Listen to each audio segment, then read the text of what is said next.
Good morning students, कैसे हैं आप लोग। उम्मीद करते हैं कि अच्छे होंगे और होना ही चाहिए।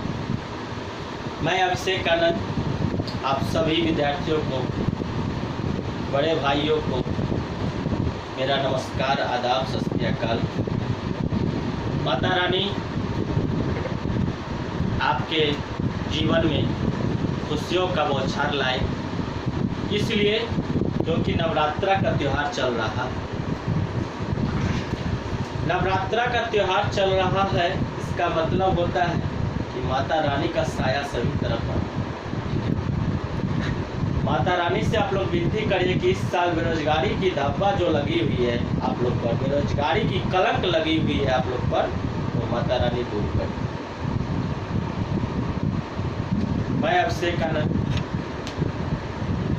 आज आप लोगों को हिस्ट्री का एक छोटा सा टॉपिक अशोक के शिलालेख के बारे में आप लोगों को जानकारी देना चाहूँगा। सबसे पहले अशोक मौर्य वंश का शासक है। अशोक के शासक बनते ही इसने तक्षशिला का गवर्नर घोषित हुआ। इसको अशोक जी को तक्षशिला का गवर्नर घोषित किया गया। पुराने जमाने के विद्वानों के द्वारा कहा गया है कि अशोक ने अपने 99 भाइयों की हत्या करके राजा बना दिया। मतलब कि वो अपने 99 भाइयों को अपना राजा का पदभार संभालने के लिए उसने 99 भाइयों की हत्या करके सम्राट बना। 7वें शिलालेख से पता चलता है कि अशोक 7वें शिलालेख के बारे में उसने धर्म के संबंध में कहा कि आप लोग संयम बना के रखें। अशोक का राज्याभिषेक 269 ईस्वी में करवाया गया। सबसे पहले अशोक को बौद्ध धर्म अपनाने की प्रेरणा उसके भतीजा निग्रोध से प्राप्त हुई। अशोक को बौद्ध धर्म अपनाने की प्रेरणा उसका भतीजा निग्रोध से हुई, जबकि अशोक को बौद्ध धर्म में दीक्षित मतलब प्रवेश करने का काम उपगुप्त के द्वारा दिया गया। सबसे पहले मैं शिलालेख के बारे में जानकारी देना चाहूँगा कि अशोक का प्रथम शिलालेख में अहिंसा पर बल दिया गया, अर्थात पशु बलि की निंदा किया गया। अशोक का प्रथम शिलालेख में अहिंसा पर बल दिया गया, अर्थात पशु बलि की निंदा की गई। देखिए, आप लोग शिक्षा चाहते हैं, सबसे पहले अभी जो हम लोग को शिक्षा जरूरी है। मतलब ना हम लोग को रोजगार चाहिए, ना पानी चाहिए, ना घर चाहिए, ना मकान चाहिए, ना रोटी चाहिए। सबसे पहले शिक्षा चाहिए। क्यों? क्योंकि अगर शिक्षा होगी तो हम रोटी कपड़ा मकान उनसे छीन लेंगे। रोटी कपड़ा मकान उनसे हम छीन लेंगे अगर मेरे पास शिक्षा होगी। ये दोस्तों कुछ भावनाओं में बह जाते हैं, इसीलिए कहते हैं कि हौसले के कर इतना बुलंद, हौसलों को कर इतना बुलंद कि आसमान को कहो कि पास और ऊंचा हो जाए। चलिए, पहला शिलालेख के बाद दूसरा शिलालेख के बारे में मैं आपको जानकारी देना चाहूँगा। इसमें अशोक ने जल कल्याणकारी की चर्चा किया गया। अशोक जल कल्याणकारी के बारे में इसमें चर्चा किया गया। इसमें पशु एवं मनुष्य की चिकित्सा पर चर्चा किया गया।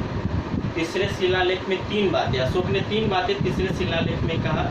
राजू युक्तक एंड पारदर्शिक की चर्चा की गई। चौथे शिलालेख में अशोक ने धर्म नीति अपनाने का कहा। चौथे शिलालेख में अशोक युद्ध नीति को त्याग धर्म नीति को अपनाया। 5वें शिलालेख में अशोक ने अपने राज्याभिषेक 13वें वर्ष के पश्चात धर्म के प्रचार प्रसार के लिए नया पदाधिकारी धम्म महम्मद की नियुक्ति की। 5वें शिलालेख छठे शिलालेख में अशोक के दूत की चर्चा मिलती है। दूत का मतलब होता है संदेशवाहक। अशोक की छठे शिलालेख में दूत की चर्चा होती है। दूत का मतलब संदेशवाहक। उन्होंने अशोक ने कहा कि हम कहीं भी हों, दूत हमें उनका मैसेज पहुंचा सकते हैं, चाहे वो सो रहे हो, चाहे खाना खा रहे हो, कहीं भी हो, वो हम तक उनका जो कष्ट है वो हमको सुना सकते हैं। चलिए, ये बहुत अच्छी बात है अशोक का। सातवें शिलालेख में अशोक ने सभी धर्मों के प्रति संयम बनाकर रखने को कहा कि सभी धर्म अपने आसपास अपने संयम बना के रखें, ना कि एक दूसरे से मारपीट करें। धर्म एक ऐसा चीज़ होता है कि धर्म के नाम पे आदमी हिंसा में उतर जाता है, लेकिन अशोक ने कहा सातवें शिलालेख में सभी धर्मों के प्रति संयम बना के रखें। आइए आठवें शिलालेख के बारे में चर्चा करते हैं। आठवें शिलालेख में अशोक ने बौद्ध धर्म को स्वीकार करते हुए धम्म यात्रा प्रारंभ करना शुरू कर दिया। मतलब कि अशोक बौद्ध धर्म को अपनाने के बाद उसने धर्म के प्रचार के लिए धर्म यात्रा शुरू किया। उसने 10वें वर्ष में बोध गया और 20वें वर्ष में लुम्बिनी की यात्रा की। उसने 10वें वर्ष में, इसको याद रखिएगा, ये हमेशा आपको टॉपिक में पूछते रहता है। 8वें शिलालेख में उसने धम्म यात्रा की शुरुआत की। पहला 10वें वर्ष में बोध गया और 20वें वर्ष में लुम्बिनी नामक स्थान पर उसने धर्म प्रसार किया। 9वें शिलालेख, आइए 9वें शिलालेख में कहा जाता है कि अशोक ने छोटे मोटे पर्व त्योहारों पर प्रतिबंध लगा दिए। मतलब जितने भी छोटे मोटे पर्व त्योहार थे उस पर प्रतिबंध लगा दिए। 10वें शिलालेख में धर्म के महत्व की चर्चा की गई है। 11वें शिलालेख में दान दक्षिणा की चर्चा की गई है। अशोक ने कहा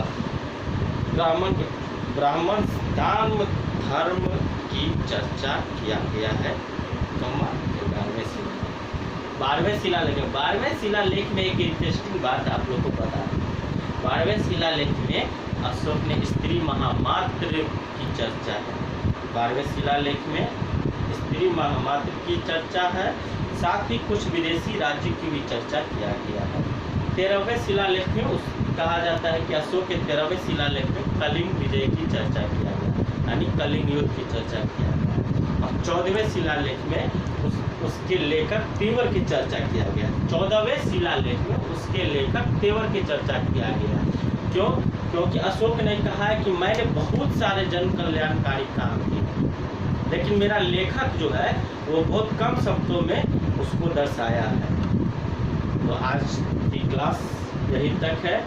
आप लोग सतर्क सुरक्षित रहे, जहाँ भी रहे सतर्क रहें, सुरक्षित रहे, अपना ख्याल रखें, सोशल डिस्टेंसिंग का पालन करें और कहीं भी जाएं तो सैनिटाइजर और मास्क का उपयोग जरूर करें। जय हिंद, जय भारत।